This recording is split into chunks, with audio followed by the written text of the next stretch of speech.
서로 축복하겠습니다. 기도함으로 인생의 방향을 잡읍시다. 불평과 불만을 경계합시다. 그것이 복입니다. 할렐루야. 오늘은 제6차 특세 14번째 시간입니다. 오늘은 분별의 영을 주옵소서라는 제목으로 하나님의 말씀 전하겠습니다. 본문 4절 이하를 보십시오. 우리는 계속해서 미디안 연합군의 잔당들을 소탕해 나가는 기드온과 300명의 용사들을 만날 수 있습니다. 성경지도를 이렇게 펼쳐보면 이제 요단강 서편에서 시작된 전쟁이 어느덧 이제 동편까지 옮겨왔다는 것을 알 수 있습니다. 기드온이 요단강을 건너 가장 먼저 이룬 곳은 숫곳입니다. 기드온은 숫곳과 분우엘을 거쳐 갈골이라는 곳에 이르러 거기서 최후의 전투를 벌입니다. 당시 숫곳과 분우엘은 이스라엘 12지파 가운데 갓지파 자손들에게 속한 땅입니다.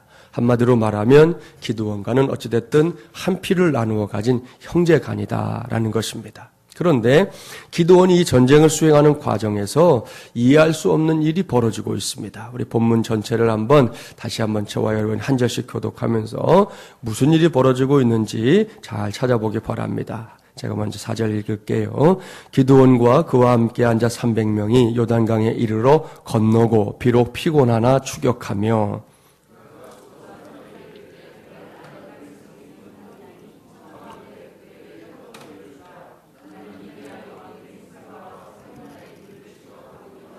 숫곳의 방백들이 이르되 세바와 살문나의 손이 지금 내 손 안에 있다는 거냐? 어찌 우리가 내 군대에게 떡을 주겠느냐 하는지라.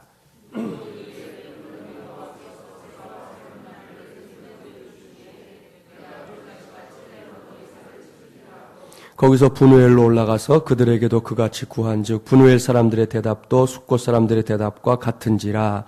기드온이 또 분우엘 사람들에게 말하여 이르되 내가 평안히 돌아올 때에 이 망대를 헐리라 하니라. 아멘. 야반부터 계속된 전쟁으로 인해 기드온과 300명의 용사들은 많이 지쳐 있었습니다. 사람이 다 그렇지 않습니까? 그 힘겨운 상황에서도 이제 요단강을 건너서 동편 지역 숫곳까지 왔습니다. 앞서 말씀드린 대로 숫곳이 누구의 땅입니까? 형제의 땅입니다. 기드온은 스스럼 없이 숫곳의 방백들에게 도움을 청했습니다. 자신과 300명의 용사들이 지금 많이 허기져 있으니까 이 허기진 배를 채울 수 있도록 요깃거리를 좀 준비해 주십시오. 부탁했습니다. 그 먹을거리 먹고 힘내서 미디안 연합군의 왕 세바와 살문나를 추격하겠다고 말하고 있습니다. 이 정도 되면요, 지나가던 잘 모르는 나그네라도 도와줄 수 있지 않습니까? 허기진 사람들 지쳐 쓰러지게 생겼는데 도와줄 수 있잖아요. 그런데 숫곳 사람들의 반응을 보십시오. 말도 안 되는 소리 말아라. 너희들이 무슨 힘으로 세바와 살문나 왕을 물리칠 수 있겠느냐? 괜히 너희들에게 떡을 주었다가는 나중에 우리까지 봉변을 당할지 모른다. 택도 없는 소리 하지 말고 썩 꺼져라. 성경에는 요약해서 기록되어 있지만 아마도 기드온은 여러 가지로 설명을 했을 거예요. 지난밤에 모래산 앞 골짜기에서 벌어졌던 대전투를 설명했을 겁니다. 지난밤에 하나님의 도우심으로 우리가 이런 일을 해냈다. 하나님께서 자신과 300명의 용사들을 사용하셔서 미디안의 연합군을 무너뜨린 일들을 하나하나 간증했을 겁니다. 그뿐입니까? 눈앞에 있는 세바와 살문나를 잡아 이 전쟁에서 최종 승리를 할 수 있도록 자신과 군사들의 힘을 북돋아 달라고 부탁했을 겁니다. 그런데 숫곳 사람들은 이러한 기드온의 부탁을 외면합니다. 그들은 기드온과 함께 역사하고 있는 전능하신 하나님을 바라보기보다는 지난 7년 동안 이스라엘 땅을 짓밟은 미디안의 왕들을 더 두려워하고 그들 앞에 더 머리를 조아리고 있는 것입니다. 얼마나 어리석은 일입니까? 기드온은 자신이 승리하고 돌아오는 날에 숫곳 사람들의 그 불신앙과 어리석음을 심판할 것을 말하고 그곳을 떠났습니다. 그 다음에 간 곳이 분우엘이잖아요. 이곳에서도 기드온은 자신과 300명의 용사들을 도와달라 요청했습니다. 하지만 분우엘 사람들도 숫곳 사람들과 똑같이 반응할 뿐이었습니다. 결국 기드온과 그의 군사들은 매우 지친 몸을 이끌고 남은 전쟁을 수행했어야 했습니다. 오늘 봉독했던 말씀 본문을 넘어서 10절부터 11절까지의 말씀을 보면 갈골에서 최후 전투가 이제 벌어집니다. 당시 패잔병이 되어 세바와 살문나를 따랐던 미디안의 연합군들이 이번에도 맥을 못 추고 기드온의 군대에게 패했습니다. 이젠 이 전쟁이 완전히 끝난 것입니다. 모든 잔당들 완전히 물리쳤습니다. 결국 기드온의 완벽한 승리로 전쟁은 막을 내렸습니다. 기드온은 승리를 취하고 돌아오는 길에 자기의 입으로 약속했던 대로 숫꽃과 분우엘을 일부러 들렸습니다. 그리고 얼마 전 하나님의 군대인 자신들을 모욕했던 그 땅을 철저하게 심판했습니다. 사랑하는 새벽용사 여러분, 여기서 숫꽃과 분우엘 사람들을 보십시오. 어쩌다 이렇게 되었습니까? 무엇이 문제입니까? 그들에게 분별의 영이 없었기 때문입니다. 그들은 하나님께서 기드온을 통해 위대한 일을 이루고 있는 중이라는 사실을 알았어야 했습니다. 여러분 300명이 아니라 그저 30명이라도 하나님께서 마음만 먹으면 그들을 통해 미디안의 연합군 얼마든지 물리칠 수 있다는 사실을 기억했어야 했습니다. 그런데 숫꽃과 분우엘 사람들은 이러한 사실을 인정하지 않았습니다. 그들에게는 기드온을 도와 이 전쟁을 승리로 이끄는 것보다 어떻게든 이 미디안 사람들에게 잘 보이는 것이 더 중요했습니다.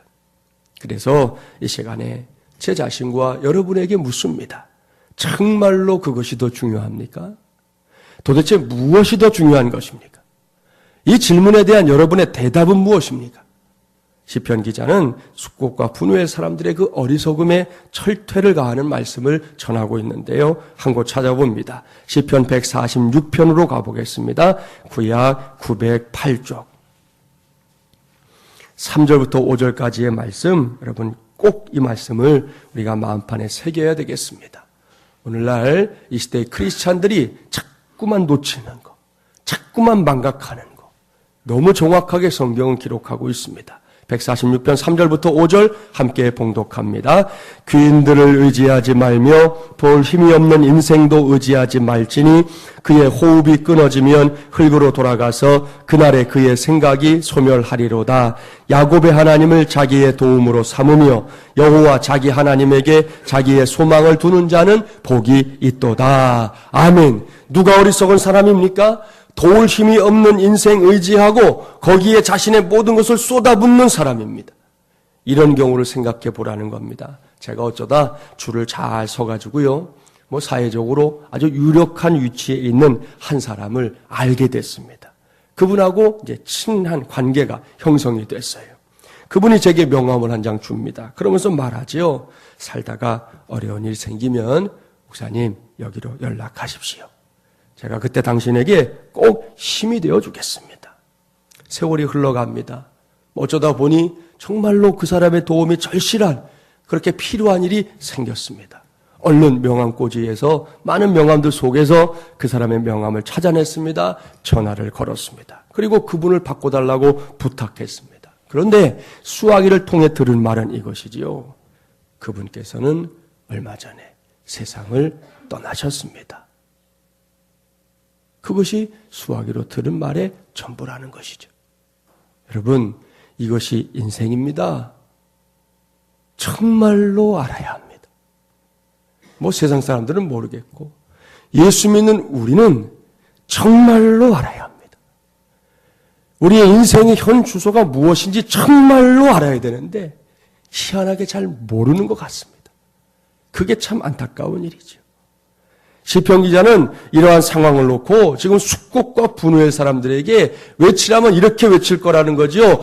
귀인들을 의지하지 말며 도울 힘이 없는 인생도 의지하지 말지니 그의 호흡이 끊어지면 흙으로 돌아가서 그날에 그의 생각이 소멸하리로다. 그렇다면 누가 복된 사람입니까?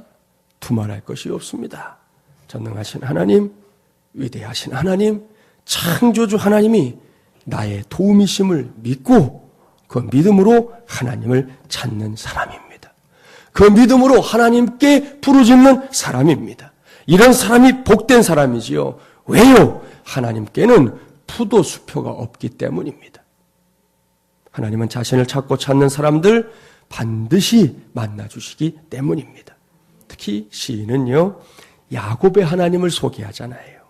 아니, 하고 많은 하나님의 그 역사 가운데 왜 이 시인은 굳이 야곱이라는 사람을 쏙 뽑아서 그 사람의 하나님을 우리의 하나님이라고 소개하는 걸까요? 야곱이 누굽니까? 수없이 많은 인생의 굴곡을 가진 사람이잖아요. 지금 이 땅에 살고 있는 사람들 중에 그래도 성경에 나오는 인물 가운데 제일 만만한 사람이 야곱입니다, 여러분. 아브라함 앞에 서면 우리가 작아져요. 요셉 앞에 서면요, 할 말이 없어요. 아니, 어떻게 저렇게 사람이 완벽하게 살아? 나는 내 자신을 너무나 잘 아는데. 바울 앞에 서면 우리가 할 말이 있습니까? 할 말이 없어요. 그런데 야곱은 만만해요. 지나 내나 별게 다를 게 없어요. 그 사람이 살았던 삶이나 지금 내 삶이 별반 다르지 않다고요. 그의 우여곡절은 내가 오히려 이렇게 끼어들 자리가 없는 것 같아요. 그런 사람이 야곱 아닙니까? 그런데 그런 야곱에게 확실한 믿음이 있었다는 것이죠. 그것은 베델에서 자신을 만나 주셨던 하나님을 향한 믿음이었습니다. 하나님께서 베델에서 야곱에게 약속하셨거든요. 내가 너와 함께 있어 내가 어디로 가는지 너를 지키면 너를 이끌어 이 땅으로 돌아오게 할지라 내가 내게 허락한 것 다 이루기까지 너를 떠나지 아니하리라. 할렐루야. 하나님께서 이렇게 약속하셨고 하나님은 그 약속을 신실하게 지켰습니다. 야곱이 가는 곳마다 그에게 동행해 주셨지요. 야곱이 어려울 때는 그에게 힘이 되어 주셨습니다. 어떨 때 보면 야곱이 못됐잖아요. 저 사람이 왜 저렇게 굴지? 그런 마음들이 들잖아요.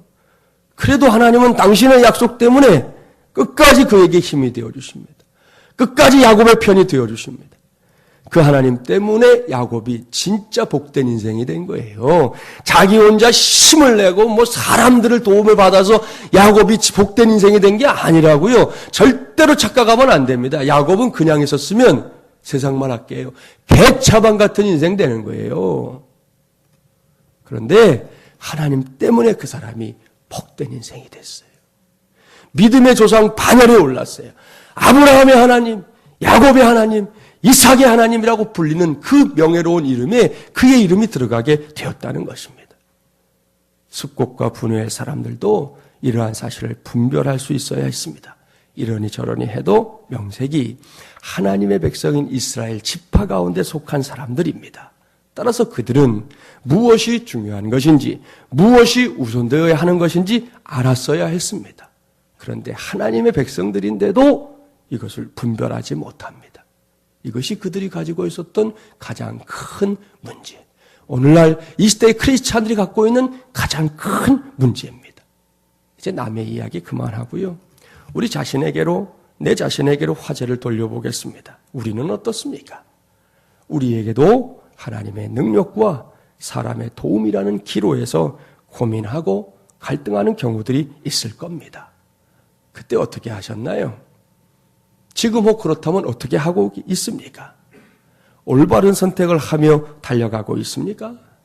올바른 우선순위 정하고 그 기준에 맞게 행동하고 있으시냐는 것이죠. 바라기는 저와 여러분의 선택이 하나님께서 기뻐하실 만한 것들로 채워지게 되기를 간절히 바랍니다. 여기서 우리가 꼭 짚고 넘어가야 할 것이 있어요. 그것은 우리의 신앙이 어떤 이미지에 의해 존재하는 것이 아니라 실제하는 능력으로 존재하는 것이라는 사실입니다. 제가 뭘 말하려고 하는지 설명할 것이니까 잘 들어보세요. 예전에도 그랬지만 요즘 사람들은 특별히 이 이미지에 관해 관심이 많아요. 그래서 어떻게든 좋은 이미지 만들기 위해서 무진장 애를 씁니다.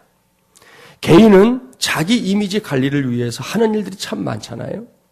요즘에는 여자들만이 아니라 이제 남자들도 이미지 관리하겠다고 화장을 비롯해서 성형수술 등등에 관심이 많습니다. 요즘은 남성들의 화장품 관련된 사업도 굉장히 많이 세분화되고 또 많은 사람들이 그 일에 또 관심을 가져요. 직장인들 같은 경우에 점심시간 이용해서 가서 미용 관리 받는 남자들이 적지 않습니다, 지금. 이제 여성들만의 전유물이 아닌 그런 시대가 되었지요. 다 이미지를 관리하겠다는 겁니다. 특별히 기업들은 이미지 관리를 위해서 천문학적인 돈을 쏟아붓기까지 합니다. 그래야만 살아남을 수 있는 시대다. 그렇게 생각하기 때문이지요. 교회는 어떨까요? 요즘은 교회도 마찬가지입니다. 실제로 이전에 사람들이 갖고 있었던 기독교의 좋은 이미지가 사라져서 요즘 전도가 힘들다고 하잖아요. 일면 맞는 이야기입니다. 그래서 교회들마다 이미지 쇄신을 하겠다고 몸부림을 치는 경우들도 왕왕 있습니다. 한 지난 10년은 교회들이 그런 일에 가장 많이 관심 갖고 또 쏟아부었던 시기가 아닌가 하는 생각도 하게 됩니다. 자, 그런 상황들을 놓고 묻겠습니다. 이런저런 상황들을 모르는 건 아니지만 과연 교회가 이미지에 초점을 맞추는 것이 맞는 걸까요? 성도의 삶의 에너지를 자신의 좋은 이미지를 심는데 집중하는 것이 맞는 걸까요?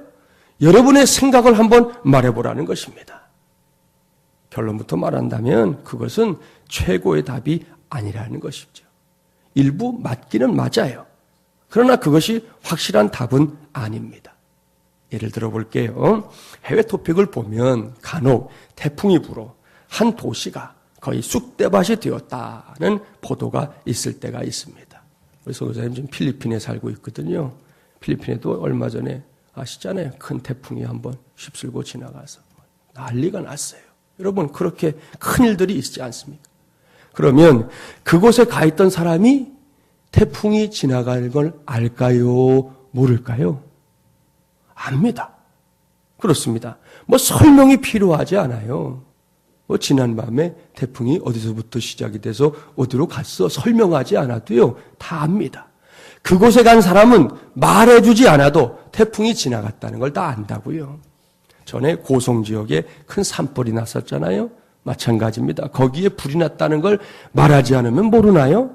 아닙니다. 압니다. 그 지역에 불이 났다는 거 말하지 않아도 그저 다 알 수 있어요. 여기서 제가 강조하고 싶은 것이 이것입니다. 그것은 강력한 능력은 굳이 설명하지 않아도 된다는 것이죠. 설명하지 않아도 안다는 것이죠. 옳습니다. 그저 휙 지나가는 바람 한 번, 잠깐 붙었다가 꺼지는 성냥불 정도는요, 그게 바람이나 불이라는 것을 아는 사람도 있고 모르는 사람도 있어요. 휙 지나가는데 나는 느꼈는데 저 사람은 못 느끼잖아요. 바람이 있는지 없는지 몰라요. 난 성냥불 켜서 분명히 불을 봤지만 저기 있는 사람은 그 불을 못 볼 수 있다니까요. 그거는 잘 모를 수 있어요. 그러나 여러분, 태풍이나 큰 산불은 다르다는 것이죠. 말하지 않아도 압니다. 이것이 제가 여기서 강조하려고 하는 사실입니다. 꼭 기억하십시오. 지금 이 시대에는 성도들과 교회 위에 성령의 불이 떨어져야 합니다. 믿습니까? 할렐루야. 그렇습니다. 반드시 성령의 기름 부으심이 임하는 성도, 반드시 성령의 기름 부으심이 임하는 교회가 되어야 합니다. 그러면 그 교회와 성도들이 뜨겁게 타오르는 것이죠. 그러면 되는 겁니다. 그러면 사람들이 굳이 말해주지 않아도, 설명해주지 않아도 그것을 안다니까요. 여러분 그거 아십니까? 살아있는 교회와 죽은 교회를 그 안에 있는 교인들도 알겠지만요, 주변에 있는 불신자들이 더 먼저 알아요. 아주 희한한 일이에요. 모를 것 같지요? 아니요. 그분들이 알아요. 그래서 말합니다. 저 교회는 지독하게 기도하는 교회예요. 우리 교단교회 가운데 명일동에 있는 교회는 그 지역만 아니라 전 세계 소문이 났지만 예수 믿지 않는 사람들도 말한다니까요. 저 교회는 새벽에 엄청 기도하는 교회. 소문이 나버렸어요. 예수 믿지 않는 사람도 다 알아요. 저 교회는 기회만 되면 선교하는 교회야. 저 교회는 이 지역을 아예 집어삼킬 것 같은 교회야. 불신자들이 더 먼저 알아요. 저도 깜짝 놀랐던 것이 저희가 개척하고 이제 창립 1년 앞두고서 이 지역에 있는 우리 상인들 만났던, 우리 전도하면서 만났던 분들에게 우리 교회 1년 생일 축하 메시지를 좀 하나 좀 해주십시오 하고 몇 사장님한테 부탁을 했어요. 그때 길 건너 배명문구 사장님 예수 안 믿죠. 그분에게 저희가 계속해서 마음은 전하고 있는데 안 믿어요. 근데 굉장히 친절해요. 가면은 목사라고 친절하게 해주시고 그래요. 근데 그때 영상을 찍으러 갔더니 찍어주시겠다고 하면서 하신 말. 마중물 연합교회가 이 지역에 와서 이 지역을 잘 이렇게 섬겨주셔서 고맙다고. 저는 그게 무슨 말인가 했더니 그때 우리가 성탄절 사역하면서 쌀을 이제 이 1층에 이렇게 쌓아놓고 이웃들에게 나누는 걸 이분이 길 건너에서 봤나 봐요. 자기가 봤다는 거예요. 마중물 연합교회가 이 지역에 와서 하는 걸 자기가 봤다. 우리가 알린 것도 아닌데 본인이 보고는 이 교회가 이 지역에 와서 이 지역에 있는 사람들을 위해서 이렇게 애쓰는 걸 보니 참 고맙다고 하면서 기꺼운 마음으로 그때 우리 축하 영상 메시지를 해주셔서 우리가 그때 같이 보았던 그런 적이 있습니다. 그분 여전히 아직 교회에 나오지 않죠. 우리 교인 가운데 그분에게 따로 선물도 전하면서 자기 마음을 표현하는 분도 있고 그러지만 아직 움직이진 않지만 그런데 그분들이 먼저도 안다니까요. 요즘에는 연말에 신문을 보면 여러 대학들이 광고하는 걸 볼 수 있어요. 그 내용이 뭔지 짐작이 가시잖아요. 자신의 학교가 얼마나 좋은 학교인지 또 그 학교에 들어가면 어떻게 길이 열리는지 혜택이 뭔지 심지어 요즘은 장학금까지도 홍보하죠. 그런데 이렇게 광고를 많이 하는 학교치고 명문학교는 거의 없어요. 사람들이 잘 모르는 학교이기 때문에 광고하는 겁니다. 하지만 이미 아시죠? 그러한 이미지 관리로 그 학교가 좋은 학교가 되는 것이 아닙니다. 진짜 좋은 학교는 광고하지 않아도 사람들이 압니다. 그 학교의 능력을 사람들이 다 알고 있기 때문에 머리를 싸매고 줄 서서라도 거기를 가려고 애를 쓰는 것입니다. 맛집도 마찬가지. 진짜 맛집들은 가보면 누구나 느끼는 거지만 조금 불친절한 경우가 많습니다. 줄을 서서 기다리는 거 말할 것도 없습니다. 그래서 저는 줄 서서 기다리는 맛집은 안 가요. 그거 한 끼 먹으려고 가서 막 1시간씩 기다려? 저는 안 가요. 안 가고 말아요. 차라리 일찍 가든지 늦게 가든지 해서 한번 가볼까? 식사 시간에는 안 갑니다. 그런 데는. 실내 장식도 그리 신경 쓴 것 같지 않습니다. 그런데도 잘 됩니다. 무엇 때문입니까? 좋은 이미지가 아닌 말 그대로 맛 때문이죠. 맛이 있으니까 사람들이 그런 거 저런 거 다 감수하고 거길 찾아가는 거라는 것이죠. 이런 유형의 실화들은 많습니다. 죽어가는 사람도 살린다는 명의의 이야기 들어보셨나요? 그런 의사는 광고하지 않아도 입에서 입으로 전해져서 전국에서 사람들이 몰려듭니다. 지난번 신문기사 보니까 그 의사 만나려면 3년 기다려야 된대요. 예약이 3년이 밀렸다는 거예요. 놀라운 일이죠. 보십시오. 이미지가 아닙니다. 진짜 중요한 것은 능력입니다. 단지 이미지가 아닌 진짜 실력을 길러야 한다는 것입니다. 사랑하는 새벽영사 여러분, 여기서 우리가 붙잡아야 할, 챙겨야 할 것이 너무나 분명합니다. 교회 역시 이미지만 좋게 만든다고 다 끝나는 거 아닙니다. 필요하지요. 할 수 있는 한 좋은 이미지를 갖는 교회, 그거 훌륭합니다. 하지만 그것이 진짜 최선은 아닙니다. 교회가 감당해야 할 진짜 최선은 하나님께서 부어주시는 능력을 상실하지 않고 빼앗기지 않고 놓치지 않고 있는 그대로 그것을 드러내는 교회가 되는 것입니다. 그러면 그 능력이 교회의 교회됨을 증명하게 됩니다. 우리가 용을 써서 교회됨을 증명하는 게 아니라는 것이에요. 하나님이 부어주시는 능력이 교회의 교회됨을 드러내게 하는 통로라는 말씀입니다. 이렇게 되기만 하면 그 다음에는 우리가 우리의 입을 열어서 이러고 저러고 설명하지 않아도 이곳에 찾아오는 사람들이 스스로 알게 됩니다. 이 교회 안에 하나님께서 임재하고 있음을 알게 됩니다. 하나님의 능력이 무엇인지, 하나님의 은혜가 무엇인지, 하나님의 역사가 무엇인지 그들이 알게 되는 것입니다. 할렐루야. 저와 여러분이 우리 교회를 이제 우리가 올해 3주년 이제 다가오지 않습니까? 이런 교회로 세워가기 위해 딱 한 가지만 잘하면 좋겠습니다. 그것은 분별의 영을 구하는 것입니다. 매사에 하나님의 뜻인지 아닌지를 분별해야 합니다. 하나님이 기뻐하시는 것인지 아닌지 분별해야 합니다. 하나님의 역사인지 아닌지 분별해야 합니다. 그리할 때 하나님께서는 그 능력을 저와 여러분 개개인에게 그리고 우리 교회 위에 부어주실 줄 믿습니다. 그러한 믿음으로 이 새벽에 더욱 뜨겁게 부르짖는 그리고 응답받는 저와 여러분이 되기를 주님의 이름으로 간절히 축원합니다.